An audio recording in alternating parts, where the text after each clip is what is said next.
What's up, everybody? Welcome to the first ever Kingdom Crew post-game show. This time following up on the Chiefs and Cardinals night. Final score, I believe, was 17-10, a Chiefs victory. And we got a lot of stuff to talk about. I thought there were some big takeaways from this game. Now, for everyone watching, you may be noticing that I'm at a different location than typically. I'm not sure how good my Wi-Fi is going to be, so I want people who are watching the comments to let me know if it sounds choppy at all. If so, we'll do what we need to do to fix that. But in the meantime, we'll jump right into it. So I'm going to start going roundtable right here and just ask you some of your guys' big takeaways. Lucas, we'll start with you. Oh, man. One of the noticeable things for me was with Tyreek Hill being out, the immediate press to try to make connections with Mecole Hardman. And there were times where it looked like Mahomes may have missed him a few throws, but then there was at one point it almost looked like Kelsey and Mahomes were kind of like, come on, dude, like, what are you doing? Type of like either he didn't know the route or like something. So I was interested to see kind of that engagement and really them trying to go to Mecole. I was very interested the fact that they had Demarcus Robinson catching a punt, which we know. Oh my gosh, we know there was issues with that last year. I get that it's the preseason and you're trying guys out to see, but he should be banned from special teams. Yeah, and I think with Fenton being, going down before the game, that might have been the reason why, but I still think there's probably some other options. But one of the biggest things for me, I don't want to try to take everything, but one of the biggest things for me was Mike Dana. And honestly, Dana assisted Chris Jones pretty well in that sack. He blew off that line and really kind of forced that tackle into the guard, which then allowed Chris Jones to kind of throw one of his typical swing moves. And those guys were mauling Kyler Murray. He basically just dropped the ball like, I give up type of thing. So I was pretty interested to see our D-line because we've talked about that multiple times now. And to see them perform against a first-team offensive line, I was really, really satisfied with that. Yeah. Yeah, no, so honestly, go ahead. Yeah, go ahead, Michael. I was just going to say, some things that stuck out to me.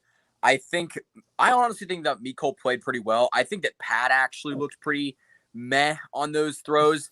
He overthrew a bunch of guys, and Mecole just happened to be his favorite receiver tonight. So it's no question that I don't think Mecole could be blamed for all of it. There's definitely a few, but Mecole Hardman made that touchdown catch where I'm still amazed how he caught that. So, that was a good. I really do think that he kind of showed the world tonight that, hey, I got number 2 potential. But, another thing that we were actually worried about all of last week was Juan Thornhill. And Juan Thornhill tonight made possibly the greatest pick I've seen in a long time. He made a great tackle, too, on I think it was the running back for Arizona. I mean, he was flying around the field making plays. And I think that this was a really good game for Juan Thornhill. And it kind of showed us that, hey, he's still starting caliber for this Chiefs team.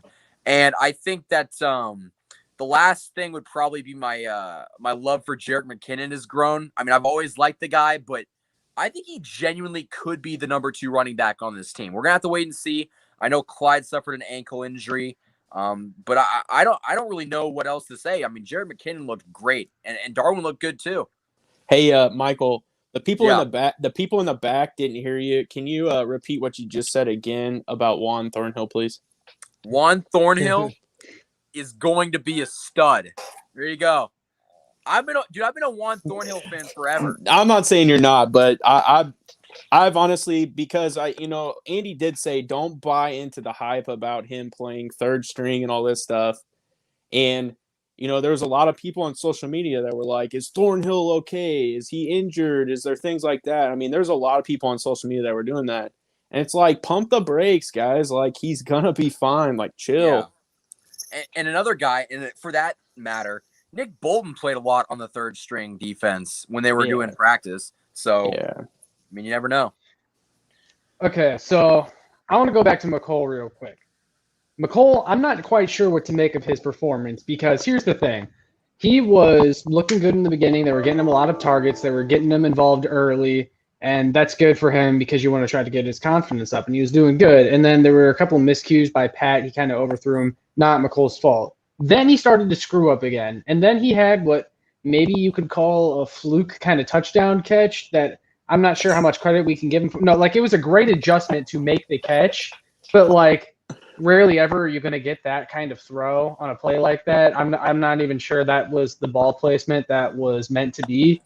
So I'm not sure what to make of McColl's performance, but I think one of you two, I forget who mentioned it already, about Mahomes needing to step up in that pocket that he now has. And I think that was maybe one of the reasons for some of the off throws. And, my friend Connor, who's in the chat right now, spewing stuff, he said before that he thinks it's going to take time for Mahomes to adjust actually having a clean pocket again, because I can understand, like I said, he's so used to rolling out from seasons prior that it's going to feel kind of weird for him stepping up in the pocket more now. I wonder, do you guys agree with that? Yeah, because I think whoever said it, was it Lucas that said it? He needed to step up in the pocket more. It kind of looked like he was trying to roll out to his left and his right when you really didn't need to. I mean, I thought the line looked pretty good tonight, and I think that honestly, Mahomes tries a lot of different stuff in the preseason games, so I'm not really concerned about it. But I do think the timing was off between his receivers and him. So that's also why the preseason gets played, though. You need to have that adjustment period, and I think that it's really, really good to see that the first string guys played, I want to say a full quarter. Mahomes played an entire quarter, which I was not expecting. Yeah, and I think we're hitting some key points there popping up on the chat, man. I think I think that there was some miscommunication with Hardman, and I don't want to keep beating a situation down, but I think I think he was off. I do. I think that there was something connection-wise, because there was one play where you see Mahomes and you see Kelsey, and you can almost pick it up on the ref's mic. And I think he said something like, not necessarily get your head out of your ass, but like figure it out or something like that. And that's what Mahomes said to him. So I don't know. I think he's trying. I think they're trying to get him to be that too. But with some of these guys that were fighting for a spot like Fountain and, some of those guys tonight Powell even had some decent catches there towards the middle of the third, towards the end. I mean, I kind of I'm on my phone, but I saved the targets and the receptions, and I was going to read it off because I thought it was very significant on the amount of throws and catches that were done to all these different receivers and running backs. Yeah. The concerning thing is with McColl is that it always seems to be him that's getting yelled at by Pat or whoever. Like he has to grow out of that at this point. And I do think he had some bright spots in tonight's game, but that has to change. Like for whatever reason, they've just never been on the same page, whether McColl can't run through his route or McColl thought Pat was going to do this or that. Like something's got to give there. Mm-hmm. Let's see. Now, I think really quickly, I think Byron Pringle was the guy that really, really impressed. He made that great one-handed catch, dragged his feet to get it in bounds. He had a catch over the middle of the field, that 40-yard bomb. Like, he looked good all of tonight. And, this is not really a surprise. If you know who I am, I hate Demarcus Robinson. This dude is horrendous in special teams and specifically returning punts. And he loves to catch the ball. There was a play in the first quarter, right? I think they were doing like a reverse sweep. And I think he got a little pitch. And instead of using his angles and just cutting up field, he tried he stalled for half a second and he got just dropped behind the line of scrimmage. I do not understand why he just tries to do the impossible. He's not Tyreek Hill. He doesn't have that speed. He doesn't have Mecole Hardman's speed. He just tries to do too much. I don't know what your thoughts is on that, but I think D-Rob, if it wasn't for him being such a great friend with Patrick Mahomes, it's the games like this that gets him cut. I don't know what you guys feel about I'm going to that, step in here. Yeah, I'm going to step in here. I know we've thrown around the idea of Demarcus Robinson maybe being a surprise cut or someone steps up. Maybe, it's a numbers game and they don't keep Robinson anymore. And unfortunately, I think they're going to keep Robinson for like the reason Michael stated is because he just has a great relationship with everyone. Andy Reid loves him and all that stuff. But I mean, that was loud. There was nothing good out of him tonight. No, absolutely nothing.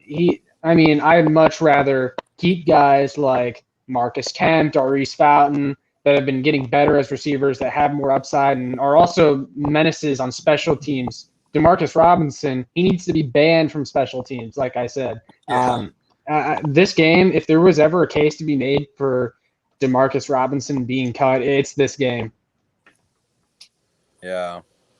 So I'm going through. I got Hill, Pringle, Hardman, Robinson as guys that make this team. I think Fountain really put on a decent display where it's going to put into question how much he contributes in that third and continues into training camp. Am I wrong with that one?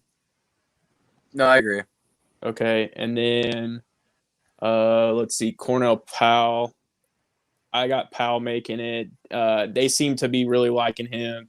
Reddick was talking about him quite a bit on the thing. So that would be 1, 2, 3, 4, 5, 6. That'd be 6 receivers. So that'd be Hill, Pringle, Hardman, Robinson, Fountain, and Powell. The guys that were left off are Marcus Kemp. I definitely think that he could be in the conversation to replace, one of these other ones. What are your guys' thoughts on that?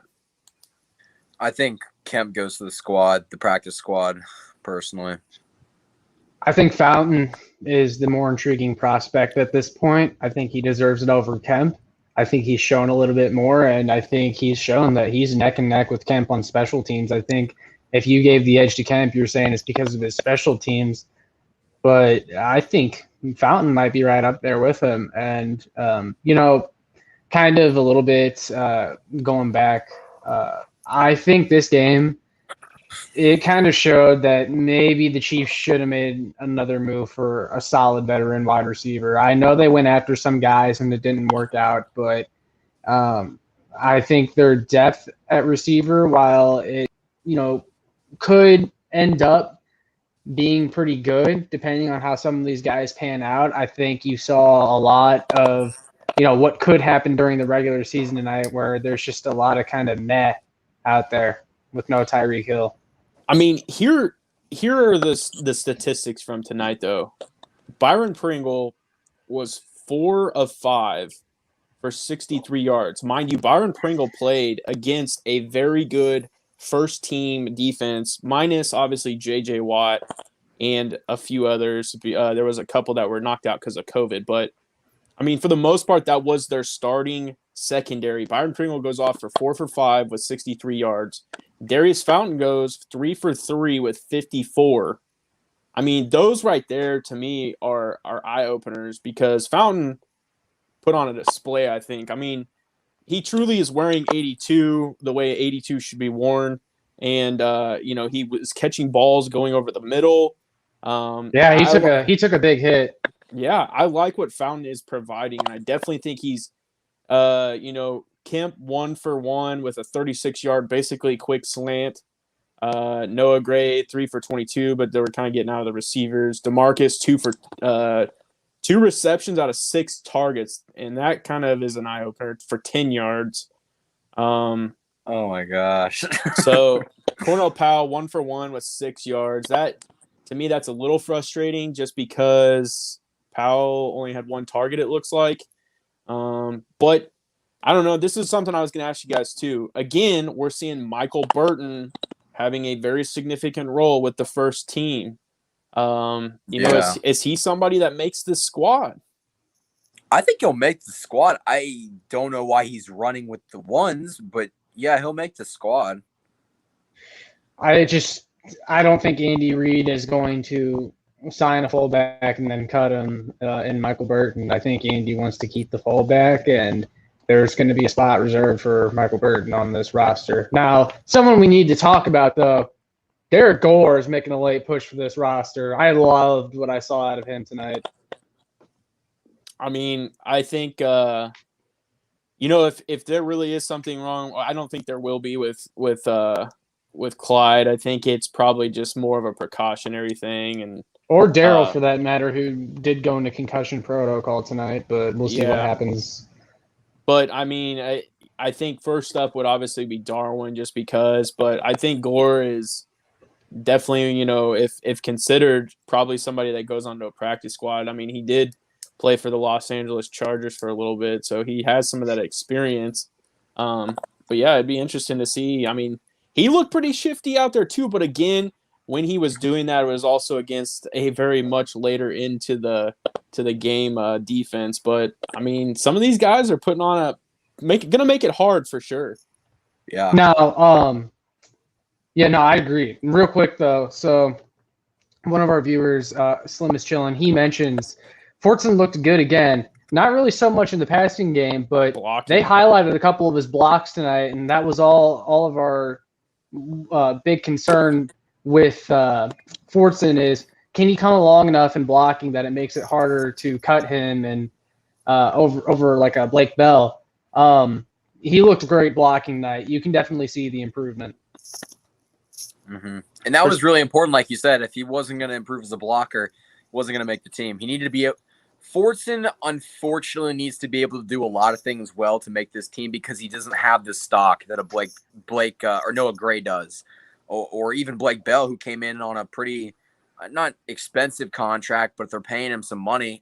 And Fortson's a guy that is on the bottom of the depth chart, and so if he's going to make it up, he's got to be able to do everything better than Blake Bell can.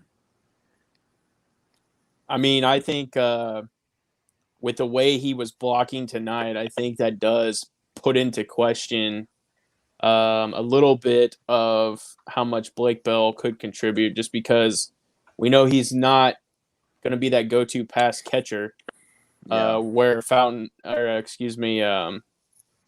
like Fortson and Gray are going to have that ability. I definitely was paying attention to Noah Gray. Obviously, I think he's my favorite rookie and one of my favorite players on this team. But he made some plays tonight.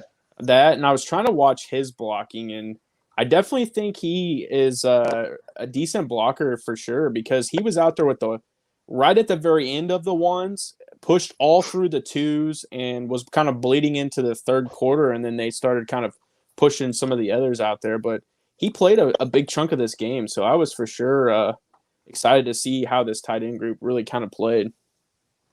Yeah. No, definitely. I think the offense, with the first team offense tonight, like we said, there was some miscommunication a little bit, but I think they looked pretty good overall. And again, the offensive line, I think, really looked good tonight. And I know there was a couple plays where Niang or Brown maybe got caught up a little bit. But also, I think we got to remember too with those guys is, this is a conditioning period for them, and those are really big players right there. The preseason is important for them, because especially for someone like Lucas Niang, who this is only his second game in like 2 years.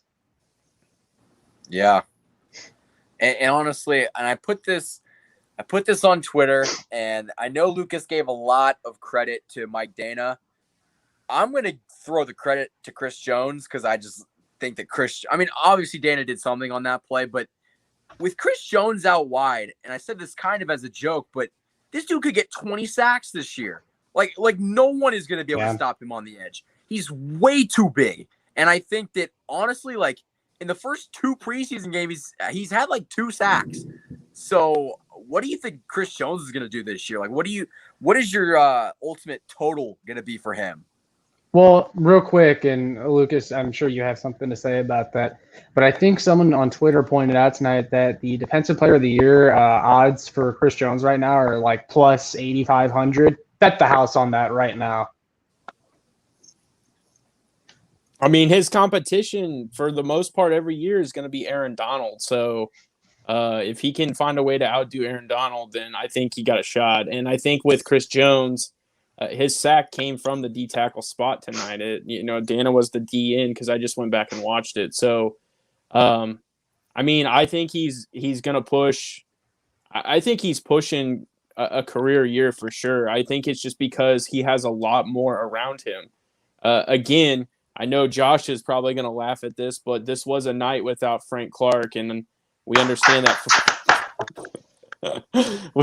we understand that Frank Clark obviously isn't the greatest pass rusher on this team, but he would require at least some attention. And when that happens, then you're opening that gate even more because it's like, who do we block? I'm just saying, I'm not a Frank Clark hater like Josh is, but I would also require some attention if I was a defensive end in the National Football League as well. Like anyone they put out there is going to require attention. And that's the point, is that they're going to require a decent amount of attention, and that's going to open that gate even more for Chris Jones. So I could see, to your point, where, I mean, I think 18 sacks isn't out of the question.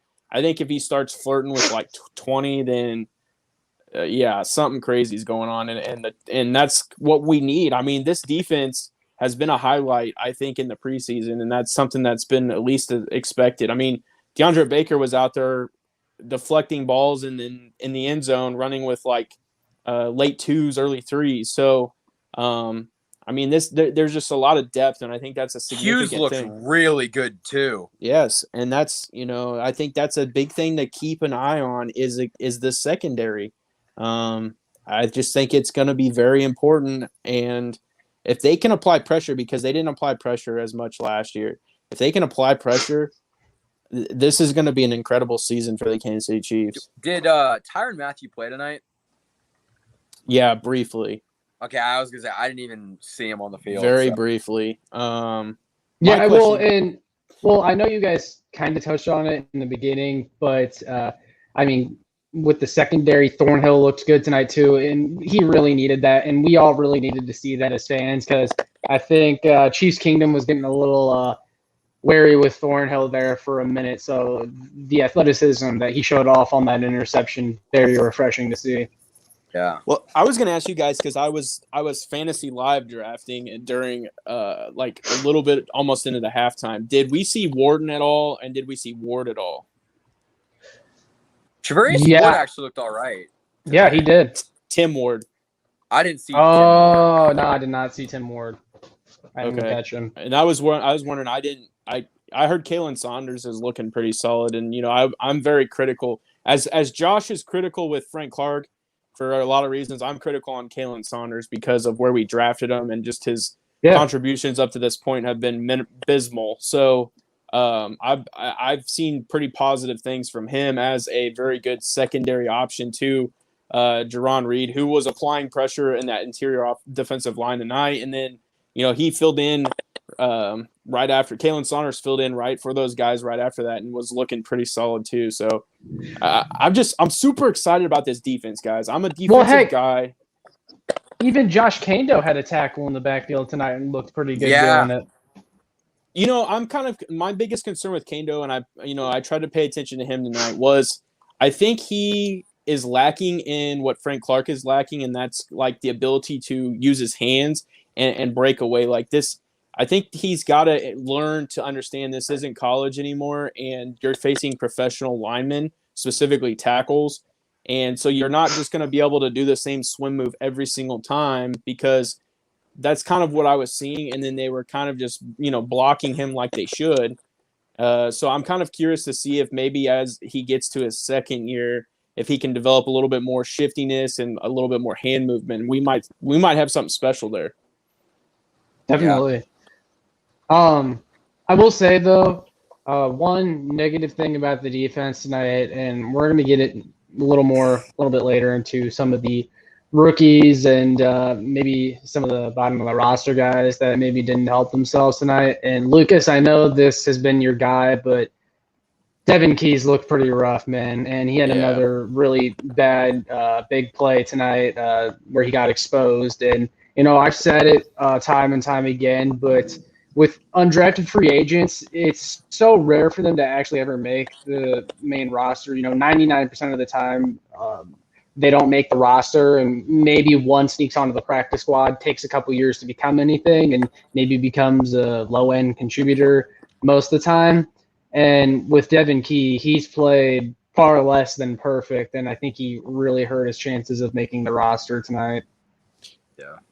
Yeah, I think he was going against the tight end, and that's a significant role in that position is to be able to do that. And it's not necessarily that I think he got outplayed. I think it was a good ball, but I think he definitely was a step behind, and that definitely got exposed. So I do have to agree. I think he took a step back tonight, unfortunately. So I'd be interested to see maybe. I mean, because I don't know if Dan Sorensen played tonight, but they really let Thornhill go out there, and a lot of people believe that Thornhill regained that top spot, and Sorensen's going to be kind of that filler. So if that truly is the case, then I could see Key falling down and potentially just going to the practice squad. Yeah. Anything you want to add, Michael? I think Devin Key's going to get cut. Oh my God! I'm not trying to be that dude. I think he's gonna get cut. You're hurting my heart, Michael. I just kind of because Devin Key, just based off these 2 preseason games, seems like someone that's gonna need to develop a lot more before you really put him in an important game. And for this Chiefs team, every game is an important game. So honestly, I think maybe Will Parks is probably gonna look out and make the roster just because he is that veteran that you kind of know what you're going to get from him, whereas Devin Key's just not ready. But the thing is I have not seen Will Parks at all. Like, am I just missing it, or is he just not doing anything? Well, and that's maybe where Armani Watts benefits as well. I just think it's gonna be one of those guys over Key. Boys. Get him going. Yeah, we talk about Will Parks, but I would love to see him do something. But I paid attention when he would have been in the game, and I honestly did not see him at all. So maybe that's why they're giving Key a better opportunity, is just because maybe they're contributing the same amount, and they're like, hey, we can cut Will Parks and save some money, and Key can go to the practice squad. That's 2 birds with 1 stone, and we're at least saving one of our guys that. We've invested time in. I mean, think about it. This is something I was thinking about too when he got scored on, is if he goes to really any other team, I think there's a chance he would be a good player to make a squad. But he's going against the guys of Tyreek Hill, Travis Kelce, Noah Gray, Jody Fortson, big guys day in and day out. So I think he probably gets exposed a little more than we would hope. And maybe that is a good thing, and that'll allow him to go to the practice squad and build up his ability and become something special. But that's still my guy. I like him, and I'm hoping that he makes it.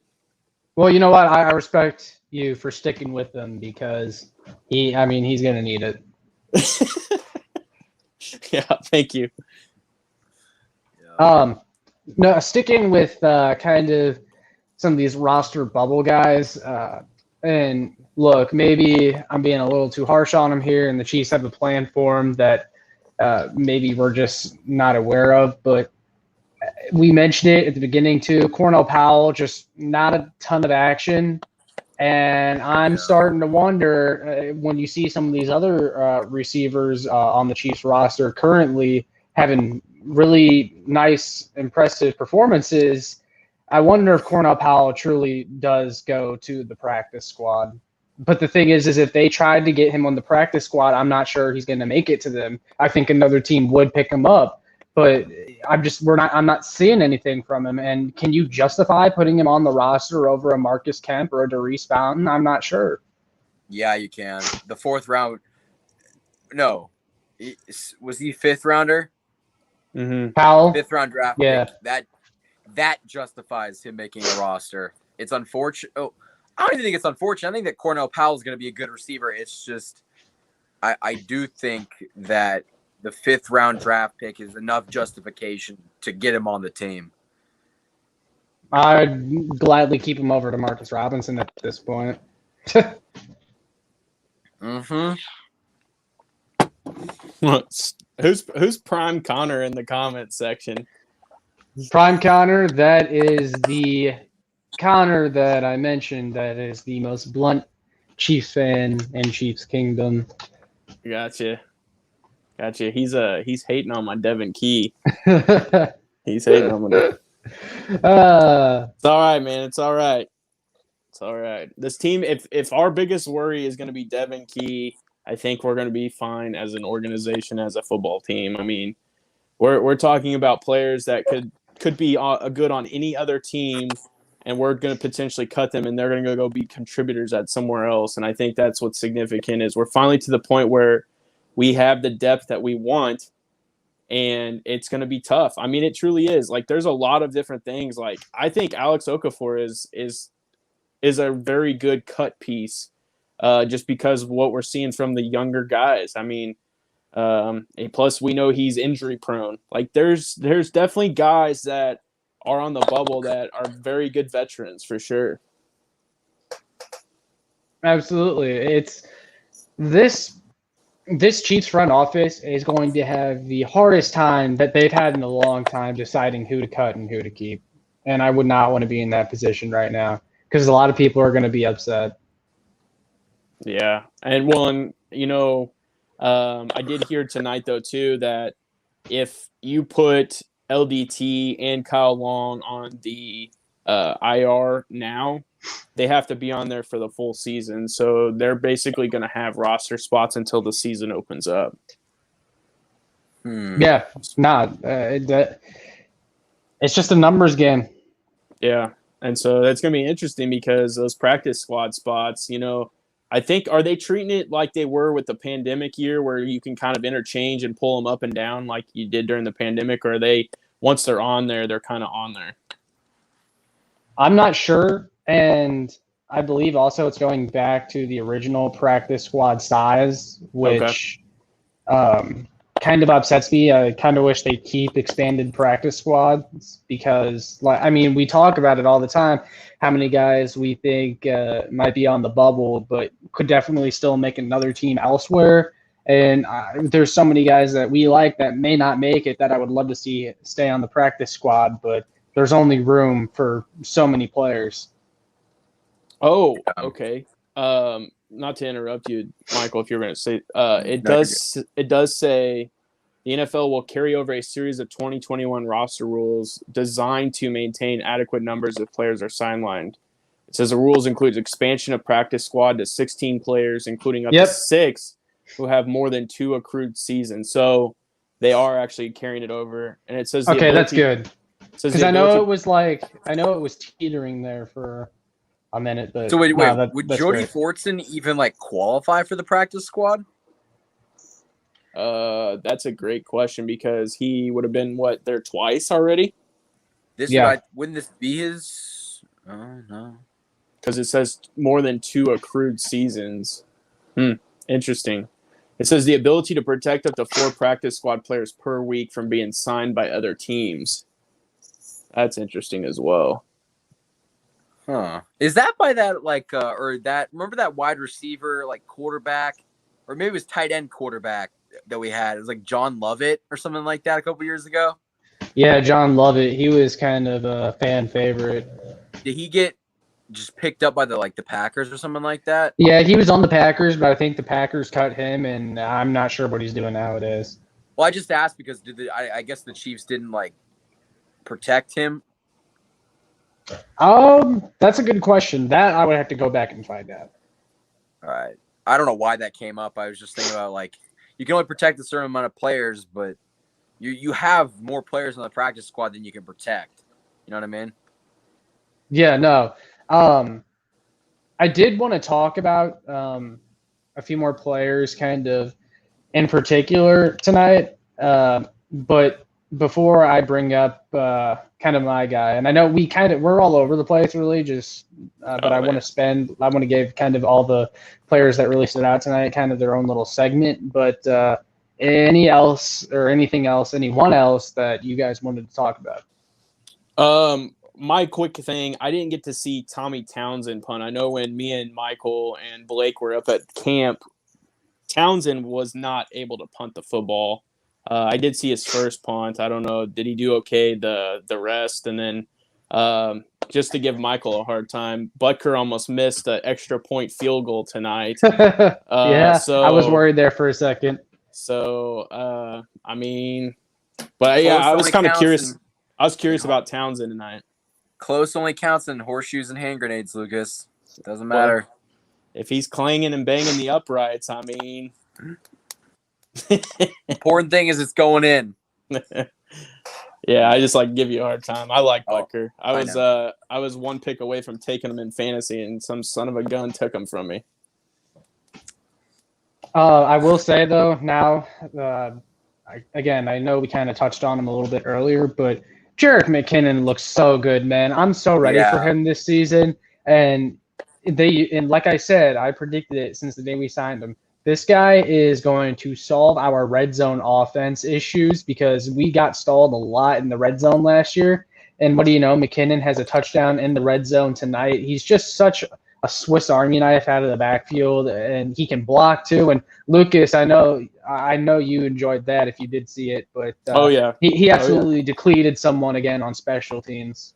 You know, and that one thing I noticed too is he was the one that was doing the kickoff return out of the halftime. So maybe that's something that, you know, they really are. I mean, he's clearly making the team, but it just shows his versatility, and maybe he is finally fully healthy from all of the issues he's had, you know, when he was with the Vikings to even going to the 49ers. So maybe we're seeing a fully healthy Jerick McKinnon, and we're getting a true special piece there at running back that can be a multifaceted. You know, to kind of piggyback off of that too, early on they lined up Clyde out in the slot, and I know Darcy talked about that last night. I believe it was you. You know, they did a quick dump off, and our offensive line got out and just feasted on those guys. So that was pretty cool to see too. And those are the types of plays I would expect to see McKinnon being a part of, just because of his shiftiness. Yeah, I agree. And honestly, we talked about this earlier too. Or not Clyde. Darwin tried to hurdle a guy that wasn't there. It's not that he tried to hurdle someone. It's that it was a premature hurdle. He hurdled into another player. There wasn't even anybody in front of him, and it's almost like he hurdled into the guy that ended up hitting him. It's just okay. And I mentioned it to you guys the other night when we were recording for Kingdom Crew, and I said he leaves his feet too much, and I swear, every time he got the ball tonight, he tried to jump over someone, and it's like, you know, there's more to the game of football than jumping over people, especially when you're, 5'8", 5'9"? Yeah. You guys are probably too young to remember this, but back in the day when he's pulling the age card on us. Back in the day when you had the old original PlayStation, and your button would get stuck, and you would just have the guy galloping down the field because your button's stuck. That's Darwin Thompson when he runs a football. Every 2 steps, I'm telling you guys, he's trying to Antonio Brown the Browns. He's trying to put his cleat in the face mask of everybody. You can tell, they panned over to Andy Reid at one point when he did it for the 4th time, and Andy's basically looking over at Bieniemy what is this guy doing? Get him off the field. But obviously we didn't know at that time that Clyde went down with an ankle injury. But man, I thought we were going to see somebody else, maybe even Michael Burton, get out there and just kick him off the team. But Darwin's kind of got short guy energy, and what I mean by that is he tries to overcompensate for not being able to do everything. That's around when they put in Derek Gore, who again really impressed me tonight. Showed some good ability to break tackles and just keep his feet churning. Again, we kind of touched on him. I'm going to let you guys take over for a minute, though, and then we'll answer some questions from the chat. But I'm going to go fill up my water bottle again real quick. And since I have no interest in this, I want you guys to debate who you like over between Anthony Gordon and Shane Buechele. I think you and I are both on board. Do you want to answer some questions? Yeah, I mean, why don't we talk about why? I mean, dude, I think Anthony Gordon's just better. I do. I do too, and I think if they shaft Anthony Gordon, I'm gonna be again. It means absolutely nothing. Yeah, because we know who the first 2 are. But Anthony Gordon, I tweeted out tonight because if he were to not make a team, he's easily going to be a backup somewhere, and potentially could find a way to start if injuries were to happen. Just my opinion. Like the Taylor Heineke of the league, basically. I mean, he was making Patrick Mahomes type throws, and that's crazy to think that, but there were times where he would step up in the pocket and almost look like he was no look throwing to I know one of Noah Gray's catches was the no look, almost dump off pass to from Gordon. I like Gordon. I know Duchesne, or however you say his name, basically what I'm going to call him is cut, because that's what I think is going to happen. Damn. But I think he was the one that threw that nice pass to Hardman. No, that was Henne. Chad Henne did that. Yeah, it was Henne. Henne time. Mm-hmm. The answer is Anthony Gordon, Josh. Yeah. Oh, I heard. I still had my headphones in the entire time listening. I just went to go get a water. Yeah, Gordon's a special player. I mean, he really is. He's got a quick release, I'll say that, even though, again, I'm not that interested in it, and I don't really care for who it is because I think neither are going to make the main roster. But could you imagine if Henne gets cut and Gordon made it over him? I mean, I'd be all right with that. That'd be wild, though. Yeah, no, go ahead. I do think that Mahomes kind of needs that there, though. I really do. I think Mahomes needs a little bit of Henne. See, I really don't. I think a couple years ago, I could have agreed with that. I just think at this point, like, what else does Mahomes need to learn from Henne? At this point, Henne needs to be learning from Mahomes. I don't think it's necessarily anything that he's learning. I think it's communicating when he comes to the sidelines, really kind of being that voice to dissect what they see on the iPad and communicating with Andy Reid, hey, this is the defenses that we're seeing. And I think he's just voicing his, hey, I'm seeing this. This is what we're comparing. And I think that veteran mindset, even though he may not be able to perform, he definitely has the ability to probably, tell you what he's seeing. And I think that's what he needs, where if he goes to the sidelines and Gordon's over there, Gordon's going to be like, yeah, sure, that type of thing. So I think he needs Henne for that aspect.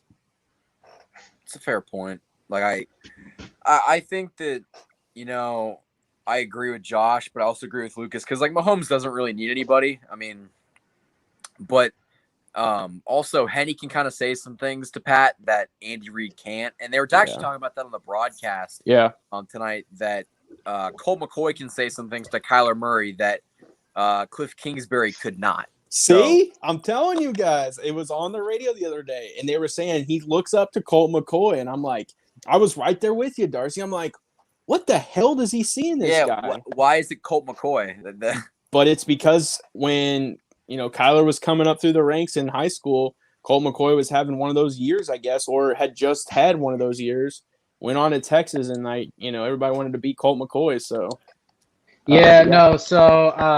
Well, I'm a big Mizzou fan, as you guys know, and I remember because I mean, Darcy, you probably don't remember too much of this, but so I remember when Mizzou was recruiting Chase Daniel back then. Chase Daniel was out of the state of Texas, and everyone thought that Texas would be in on Chase Daniel. However, Colt McCoy was around the same time as that, and Texas knew that if we bring in Chase Daniel, as well as Colt McCoy, one of those guys is going to end up leaving. So we got to choose our guy and stick with him. And they chose Colt McCoy essentially, and because he was a legend in the high school ranks, and he was a legend at Texas too. I know when we say Colt McCoy, it's kind of a joke because he was not a stellar NFL player at all, but there is a reason why Kyler Murray would look up to him. He's still in the league. We'll give him that. I mean, if we really want to talk about the best Texas quarterback during that time, it's Todd Reesing. But that's also a conversation for later that could be had. No, we don't want to get Todd Reesing in 08. We don't want to go too deep down that rabbit hole. All I can say though is I hope Reesing enjoyed the grass in his helmet. Orange Bowl. Yep. Good old man Gino. Maybe not good old man Gino, but lock me in the closet, man Gino. Yeah. All right, we got a couple questions going in off chat, the rails. But the life expert says Dieter caused an interception. Do we only keep this guy around because he's Mahomes' friend? I think there's two. They have no way to justify keeping Dieter at this point. There's too many other talented guys above him. I think his career has kind of run its course. I think he's kind of accepted it from last year too. I mean, he was up and down on the practice squad last year too, even with the pandemic. He really shouldn't have been on the team, to be honest. And this is what I always point back to. Gary Dieter, and the Chiefs has so many players like this, but Gary Dieter, he was cut about 7 times and brought back. And every single time, other teams had the chance to pick him up, and nobody picked him up. And I think that's telling. Like, the Chiefs have a lot of guys that, and I've talked to my other friends about this, they have a lot of guys that if they weren't on the Chiefs, they would not be in the NFL. Yeah, for sure. So next question that we have. Hey, pop up that one Ian Keller has real quick. I don't know how far down you are. It talks about the Collins, Isaiah Simmons. Yeah, no. If you want to answer that one, I did see it. It might take me a second to. Oh, you're good. I mean, I think, Isaiah Simmons, I think, was playing with a chip on his shoulder tonight. He's a local kid. I'm pretty sure he grew up probably watching the Chiefs, so he was definitely balling out tonight. I've always liked Isaiah Simmons. I was really, truly hoping that we would have drafted him at some point. I knew he was probably not going to come to us, but I was hoping we could find a way. I think he's going to be a special talent, and they really got a good one there. Collins looked good pairing up with him. I think that those guys are going to do really well down there in Arizona. Is the signal caller down there. Yeah, and he, looked pretty solid. So I'm a big fan of what they got going on down there. Those are two very youthful. I mean, Simmons second year, Collins first year, and then they got guys like Chandler Jones and J.J. Watt. So they're definitely going to be able to have that veteran presence with those young guys. So I really like what that defense is looking like. And then I saw earlier too, just to hit on it, Byron Murphy's interception. Man, that was toe touching to the finest. Really good catch on that one. Yeah, that was beautiful, and you could tell Mahomes could have had him over Frank Clark. Just saying. Frank the Tank. I'd take Byron Murphy. I think we're related. I see it. I see it. Yeah. The life expert asked if we played CEH tonight. Yeah, he played a lot of the first quarter. Daniel Guerrero asked, which team do you think has the best defense in the AFC West division? I think it's by far. Well, actually, I won't say by far, but I think the Broncos have the nastiest defense. It's Denver. Really? Yeah, I think Denver does. Reason I'm saying that is because they have a defensive-oriented head coach, and last year their defense is actually pretty good. Well, see, I will say the Broncos, and this is why I kind of I made fun of their Surtain pick, is because the Broncos, if they ever want to do anything, they have to get through the Chiefs because they're in the same division. And to me, the big thing holding them back from beating the Chiefs last year, people got to remember the Denver defense actually gave Mahomes and the Chiefs fits last year. The Chiefs offense was not good against Denver, but it didn't matter because the Broncos offense was so bad, it just didn't matter. I mean, Dan Sorensen was out there picking off Drew Lock and taking it to the house. So hey, no, Dirty Dan disrespect. That man's a legend. I do have to think though, like with their secondary, I think it's gotten a little bit weaker, and I think they do have some question marks at linebacker. Like, I really like Von Miller, Shelby Miller, Chubb's on the other side. They have a Simmons as their safety too, but they lose AJ Boye. Chris Harris obviously left last year to the Chargers, so their secondary is kind of suspect to me. Where I think that's where the Chiefs would pick them apart if they can, maintain that pass rush. I like the Chargers just because they're getting youthful.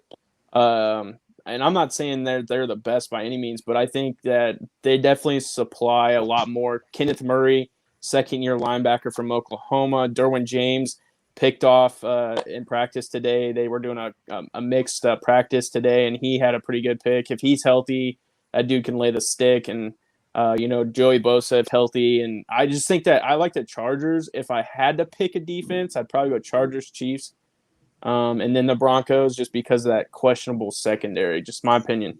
Raiders I think their secondary is pretty much – I mean, Justin Simmons, Kareem Jackson, now you add Surtain. I mean, their secondary, I think. Oh, my gosh. Okay, they got I forgot Surtain.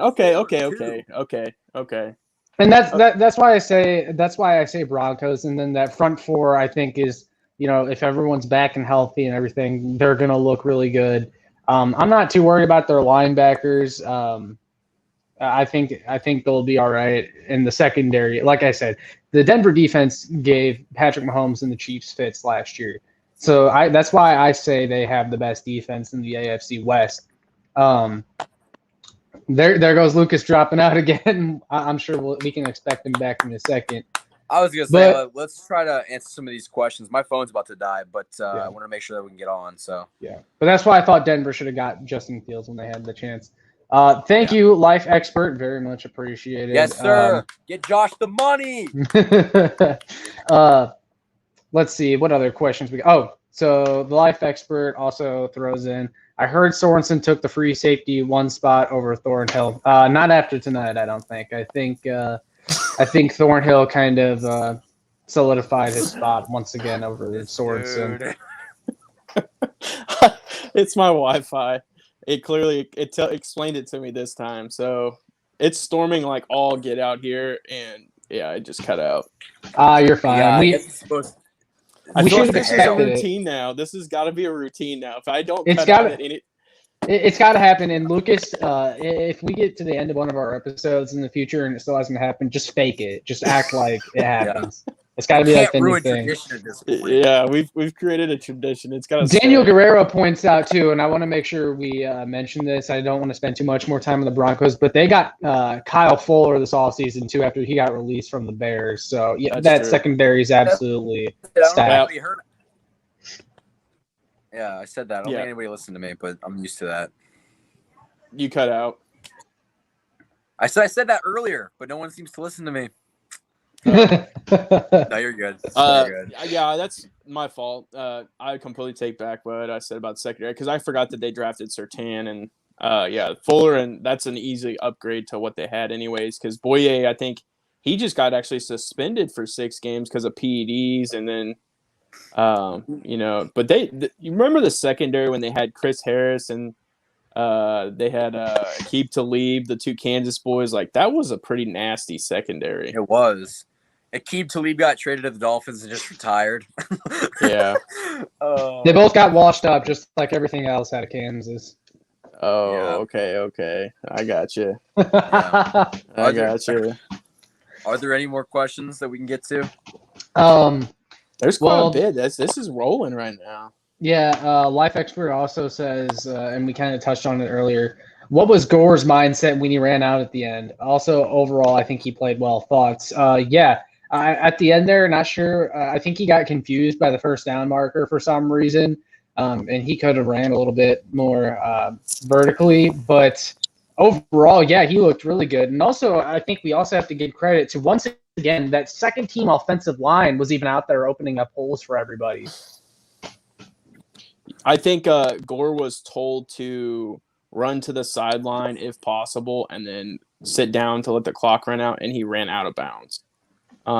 Is kind of what I was reading, because if they would have, because he got the first down, which then would have just allowed the clock to run, and instead he stepped out and he started freaking out like, oh, I was told to do this and then I did this. So I think that's what happened. Yeah. Which I feel bad for him if that is the case, but he should have just dove in the end zone and said, screw it, like this is my chance. I'm going to get this TD.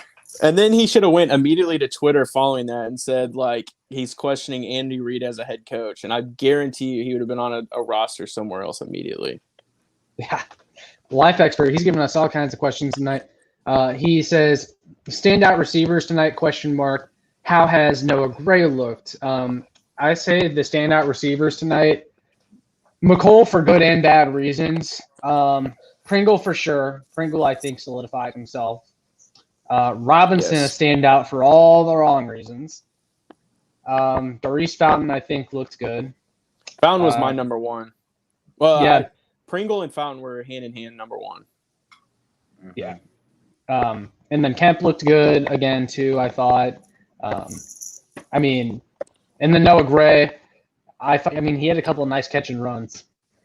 I think he's going to be special for sure. I mean, you guys already know how I feel about him, but I think he's well, and I'm interested to see how they use him during the regular season, because I know in practice they've been getting him a lot of reps, whether it be with the 1s, the 2s, or the 3s, and he's getting a lot of run just with like the third and fourth teams in these preseason games. So it'll be interesting to see how they use him during the regular season. I think maybe we need to come down a little bit, especially with both Noah Gray and Cornell Powell. I think the hype with them was a little overkill at the beginning. I don't know if they had heard that, but there was a massive lightning strike. Did that come through? I'm not sure, but Michael, someone did say earlier in the chat that they thought they saw someone in the background of your camera earlier. So I don't know if you're. I got ghosts. I don't know if your house is haunted or what, but no. Anyway, back to Powell and Gray though. I'm not sure how much we actually see from them during the regular season, but I do think the Chiefs have a plan for both of them. I do think Gray has. I think he has a significant role. I think it'll be more of like your complementary to like what Travis Kelce is. I think that they want to project the longevity of his career, and I think you'll see him do some similar things where he may pop in the slot and do some Travis Kelce type stuff for sure. So I like him. I think Fortson's going to be out there too. They ran. I tweeted one time too. Fortson and Gray were lined up side by side in a double tight end package, and I was hoping that Gray would take a step back, catch it, and Fortson would start. There's a lot of ladder options. There's so much that they could do with those guys. Well, and the life expert, he asks that as well, or asks about that. With a high volume of tight ends projected to make this roster, is it safe to assume we will be running two tight ends out of most sets? And I would say, yeah, I think we will see it a lot. Either that or two running back sets. Yeah, and they talked about that tonight until I think CEH went down because they were saying how lethal that could be. Well, what I say to that is I felt like they could have taken more advantage out of two running back sets with Clyde and Le'Veon last year when they had both them, but they didn't use it too much from what I remember. But hopefully they do utilize that a little bit more this year, especially because if McKinnon is what we all hope he can be, well, then you got a pretty nice two running back set right there. For sure. Yeah, we do. Do you guys have anything else to wrap this up? The only reason I'm trying to end is my phone's about to die. Very close. Yeah, we're right about in an hour now, so we'll go ahead and wrap it up there unless anyone has any last-second questions to throw in the chat. Otherwise, we're going to go ahead and wrap it up. And training camp is officially over, so really the next time you guys see us, we'll probably be previewing the last preseason game. Unless there's any big news, of course. Well, and I know Cut Down Day will be coming again pretty soon for some more guys, and I'm sure we'll be back to talk about that too. But anyone else got anything else to add? Thank you guys for the comments in the comment section. Don't be hesitant to smash that subscribe button, support the channel. We're going to continue growing this thing, so we're definitely trying to get better at what we're doing, and we appreciate it. Mm-hmm. Yeah, we appreciate it greatly because I know there's a lot of other Chiefs channels that do this, and you guys could easily be watching them right now, but you chose us, so we all really appreciate that. And like Lucas said, make sure you like, share, subscribe. And I know this is on my channel right now, and be sure to look out and subscribe to Michael Darcy at KC Sports Report and Lucas Murphy at the Beat of KC because they're all going to be taking turns hosting the Kingdom Crew podcast. So it won't always be on my channel, so make sure you guys look out for that. Mm-hmm. Yeah, for sure. All right. All that being said, we'll catch y'all guys later. Peace. See ya, Prime.